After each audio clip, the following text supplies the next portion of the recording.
Số nhiều số này nó kia mình ấy mơ TikTok mơ cho mơ láng có khơi miên bò miền bò khang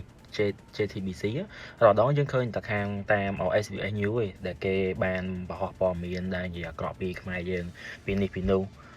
bò miền play ca bật ấy bị chuyển chẳng có phần tay môn ấy khơi nơi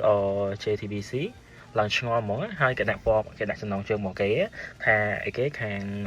crom thể hiện tọt cả bò thay nữa ban cho một váy នៅអាកន្លែងដែលក្រុមអក្រិតជនដែលមាននៅក្នុងប្រទេសកម្ពុជារបស់យើងដែលនៅម្ដុំកន្លែងព្រំដែនហ្នឹងឯងអញ្ចឹងហើយដល់ពេលយើងចូលទៅមើលនៅក្នុង comment របស់ជនជាតិកូរ៉េដែលអត់មានការគិតទាំងអស់គ្នាហ្នឹងគឺលក្ខណៈថាគេ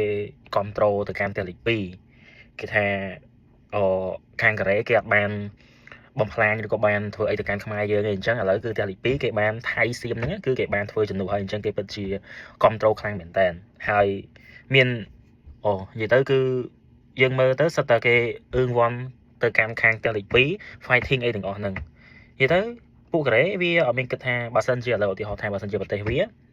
មានអក្រិតកម្មអនឡាញបែបហ្នឹងកាត់ឡើងនៅខ្មែរយើងមិនមានអ្នកមានទេគឺខាងពួកចិនវាចូលមកឲ្យត្រូវអត់ដល់ពេលឧទាហរណ៍ឥឡូវយើងសាកគិតចេះបើសិនជាកូរ៉េមានអក្រិតកម្មអនឡាញយើងចូលមកដែរអញ្ចឹងយើងឧទាហរណ៍ថាជប៉ុនចូលវាយកូរ៉េដែរអញ្ចឹងតាមពួកវាមានអារម្មណ៍មិនបើសិនជាពួកវាគិតអញ្ចឹងវាមានគិតថាសង្គ្រាមដោយសារតែគេចង់បានដីយើងឬក៏អីវាទៅគិតអីណាវាយកព័ត៌មាន